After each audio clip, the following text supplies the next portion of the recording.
Evening, ladies and gentlemen. Hope you're all well. I was just watching this on Joe Rogan. Very popular, although this is on University of JRE. So I don't know if that's a side channel or what.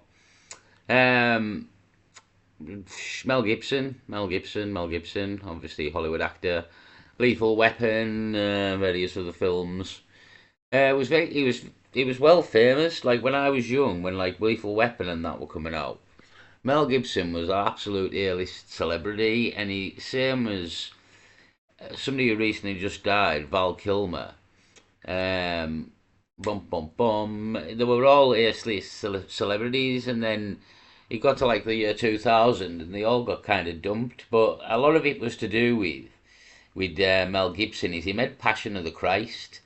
Um, Here to the right, there's another video with Joe Rogan, Mel Gibson on resistance to the Passion of the Christ, and there was backlash to him making it out, and for even from Hollywood itself. I remember it at the time, but I didn't think a lot of it. Not having been looking into stuff like this at the time, he was just I can remember it in passing, but I remember there was a big resistance to him making this the Passion of the Christ, and he made it and defines sort of with Christ in a way, and it's like they say Hollywood satanic. Like ever since he made Passion of the Christ, he's never been an A-list Hollywood celebrity ever again.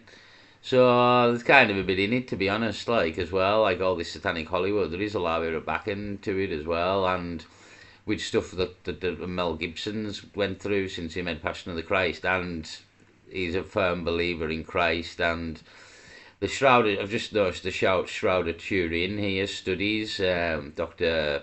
John Campbell was good during the COVID.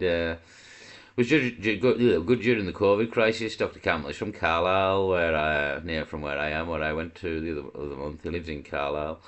The Shroud of Turin. This is also about the Shroud of Turin. I'll play a little bit anyway. It's interesting. Just recently, they verified the Shroud of Turin. Have you seen that? I've been reading about it, and I know that there's some contention, there's some discussion and debate about it, but they used to think that it was only a couple hundred years old. Yeah. And now they've changed that. Yeah, they said no, it's back then. They also don't understand how it was made, which to me is very fascinating because it's not paint. It's not. They don't know what caused the image itself and how that technology would have even been available. It wasn't. No. A couple thousand years ago. An intense light. I mean, atomic. To leave almost like a photographic imprint on a piece of cloth. Yeah. And it's wild. Pull that up. Pull the Shroud of Turin up. Oh yeah. It's wild to look at because it's so interesting. Oh yeah. I actually really like Mel Gibson, and I really like him. His crack's good, but I just like I've never disliked him, to be honest. Yeah, but he's just the kind of guy I could see you could have a great crack with, and it seems like a nice guy, to be honest. And you can see it that it depicts a first century Hebrew male because the hairstyle was from the first century, and a Hebrew hairstyle. That he was about 6 feet tall. That he was completely scourged all over his body. He was crucified. That's it there. The one on the left the one on the right is just like an artistic rendition. AI recreation. That's the face. Yeah, click on that one. The face. Yeah, that's good enough. Get Yeah. that large. That's Yeah. crazy. Yeah. Scourged, beaten. Yeah. The wounds on the thorns, the hands, the feet, and the scourging, and the hairstyle was from the first century, and the pollens that they found in the cloth were from that region. Yeah. Also, the weave was a first century weave that was typical. And another guy, an archaeologist who I knew who actually translated the Passion into Aramaic, told me that if you look close, you can see the image of a Tiberius coin marks on the eyes. Now, I don't know if that's real or not. I've never actually checked that, but that there's images of Tiberius on the coin. Because they would put the coins over the eyes. Yeah. So that would date it. But they have now verified that it does actually go back to that time period. For a while, they were testing pieces that had been repaired in the 13th century or, Right. So. What is the latest on that, Jamie? Can you see, like... I was trying to get that. I 2 different articles from within the last 6 months saying the opposite Smithsonian things. So yeah, I was gonna opposite. Of course. dig into which one sounded the most accurate. Well, it's such a crazy thing to even try to verify. Like, what are you saying? You're saying that this is really the shroud that Jesus was covered in? So you're saying Jesus historically absolutely did exist, and we think that this is the shroud that covered him. That alone, people, incredulity, people's immediately their hackles raise. Like, wait a minute, and they just instead of like looking at it objectively, they almost always want to look at it from a point of view of disproving it immediately, dismissing it immediately. But that's that's science, isn't it? You have to sort of you play the devil's advocate, and that's okay. Go for it. Are you aware of Graham Hancock? Oh no, Graham Hancock is he's sort of a historian that has a very I'll have to cover Graham Hancock some more of his stuff because he's massively into sort of the ancient apocalypse crack and the ancient technologies of some of the stuff that we've built and very interesting stuff. So I'll try to remember to cover more Graham Hancock stuff because he's got some good stuff. Shroud of Turin, though, the thing it is from the time, as he said there, the weave, the haircut, possible coins on the eyes. And I believe it is from the time of, and again, what would create the image, atomic level light. It's sort of, who knows, but again, just fascinating crack, Shroud of Turin. He's got a series on Netflix. He's a fascinating guy, and his career started because he was investigating these accounts in Ethiopia of the Ark of the Covenant. Right. And that they believe the Ark of the Covenant is in this one church that's protected by all these monks that wind up getting cataracts and radiation disease and sickness, and they think that it's because... That's an interesting crack as well, isn't it? We've seen the Ark of the Covenant, and I'd never heard that bit before. They get things wrong with them because of the Ark of the Covenant. Or possibly being in its vicinity. As they're protecting this Ark of the Covenant, this actual thing, that it's an actual physical thing that's there. And if you touch it, you get zapped. Yeah, and that even being in its presence, these people up. Maybe. Who knows? I mean, it's got to be someplace, right? They buried it. They lost track of it. Yeah. But, man, it used to be. And all the stories are, if you even touched it, you fall over, because it was constructed electrically somehow. Yeah, like what is that? What's in there? Why is it giving people cancer if they're really protecting it? I think it's the actual structure of the container it's in that is the problem. That's my thought on it. I could be wrong. But I think inside it they have things from like when Moses was like manna and, stuff like that they managed to keep from, like, for example, they say that that Golgotha, the place where the crucifixion happened, it's called Golgotha, the place of the skull, because that's where Adam's head is buried. Really? Yes, and that it's also perhaps the same place, and it tells you it's kind of in the same area where Abraham almost sacrifices Isaac. Oh. So it's interesting. Yeah. And it's and the cross, when in any artistic depiction, at the foot of the cross, underneath it is the skull, representing the skull of Adam. Huh. So it's interesting. Yeah, there it is. Yeah. That's the skull of Adam, huh? Yep. Wow. Place of the skull, memory, myth, in the chapel of Adam. What did you find on the Shroud of Turin, Jamie? Both those articles just asked like one person. Like one researcher thought it was, another researcher based off of their research said it wasn't. Can you put it to the one that thought it was? So the one who thought it was is like a Does nuclear date to the time researcher. A nuclear researcher, Jesus The Christ. other one was like a AI artist from Brazil. Yeah. So I don't know who has the most.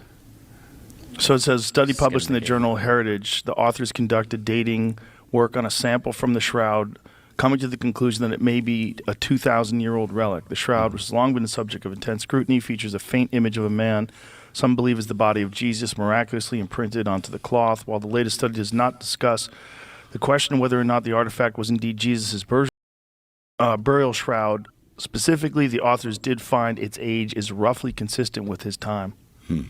Oh. Yeah. Yeah. I think, isn't the Smithsonian guy all for it? I don't know. Maybe that's him. I don't know. But, yeah. There's for and against. There's always been. Yeah, there's for and against. There's always been, there always will be. I mean, some people don't believe in Jesus or Yeshua, so you're going to have the non-believers in a way. So, just here on the Petty Show channel, 392,000 subscribers, Mel Gibson revealed why Val Kilmer refused to sell his soul.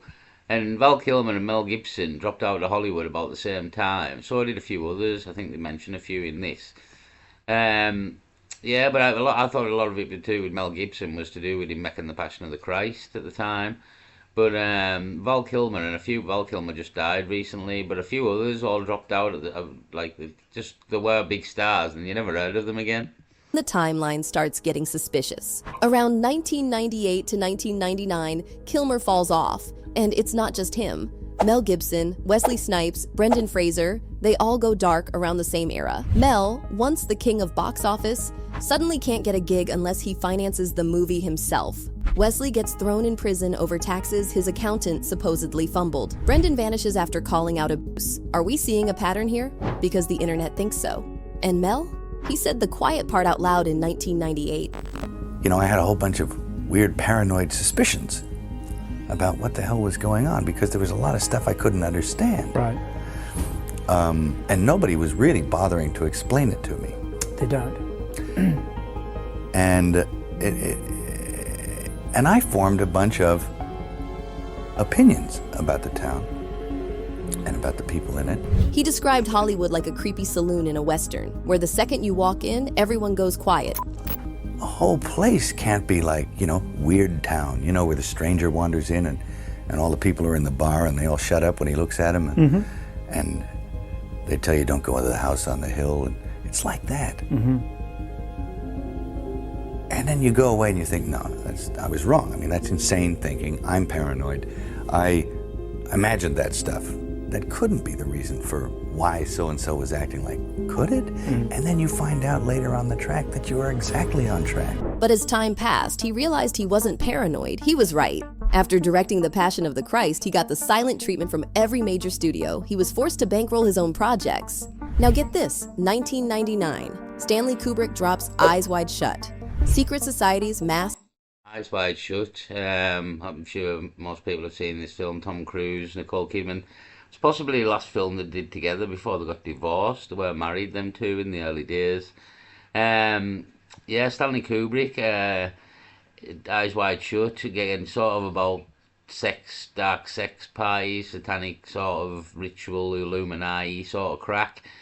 I believe the crack was Stanley Kubrick died just after he made this film, before the final cut was released, and I can't remember how many minutes didn't make it to the final film, and there was always a conspiracy of did somebody top him before the film was out, because if they tell you a bit too much about what went on, to be honest, and loads of it got cut out, half an hour or something got cut out, that nobody's ever seen to this day. Then it was quite a poignant film, really, when it come out a long time ago, and then you had David Icke and all these people, Alec Jones, coming out and talking about like the Illuminati and this kind of crack, to be honest.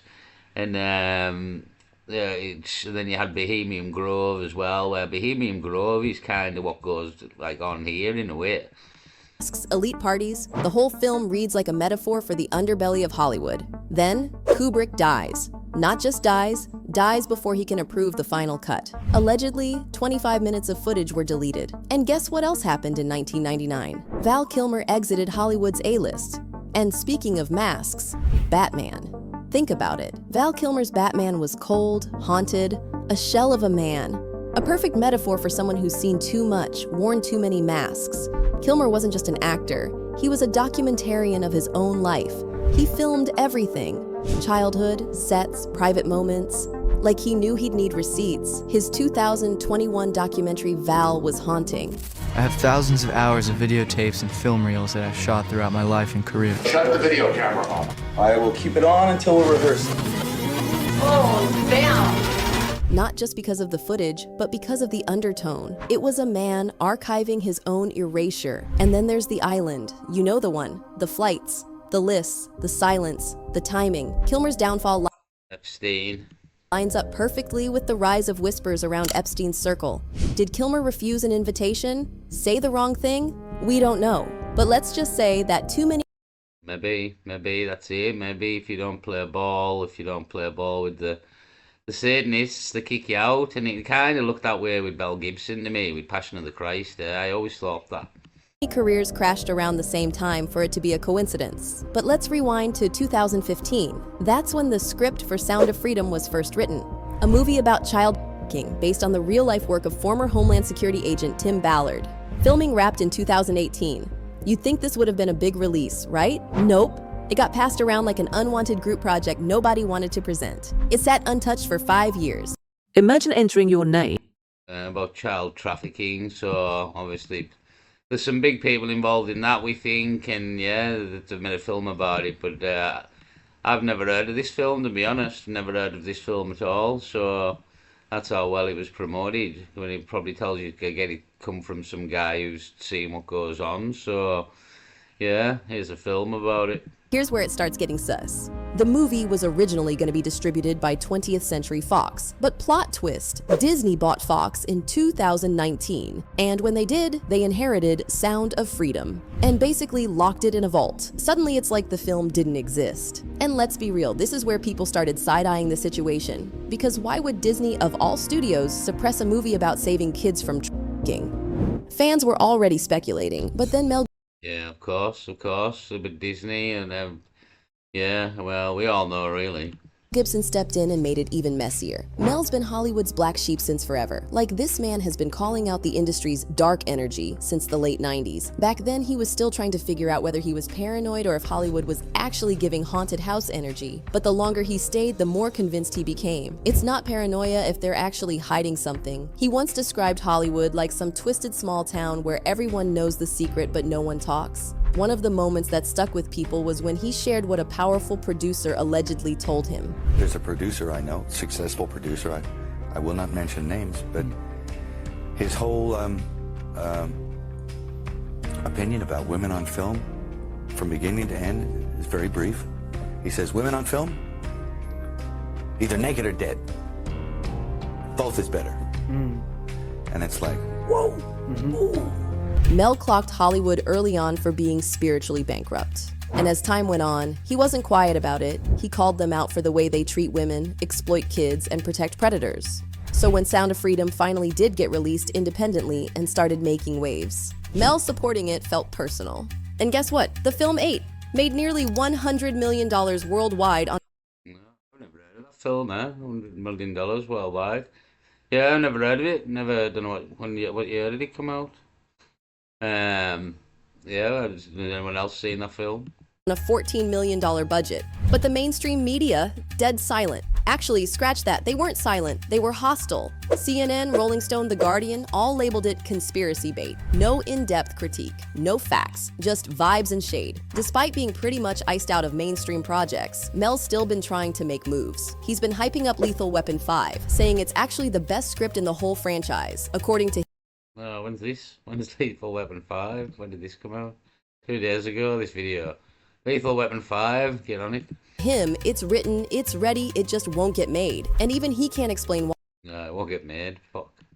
But let's be real, it's probably less about script quality and more about how risky studios think his name still is. And that's the thing, he's not totally wrong to feel frustrated, because there are people in Hollywood who've done wild things and got let back in with open arms. So why not him? That's the question. Yeah, he's blacklisted again because he's a man of Jesus and God and Yeshua, and as we say in the Shroud of Turin, he's very much a believer, and he wouldn't play ball with the Satanists. So that's pretty much the way of it for me, anyway. I'll leave it there, people. Peace.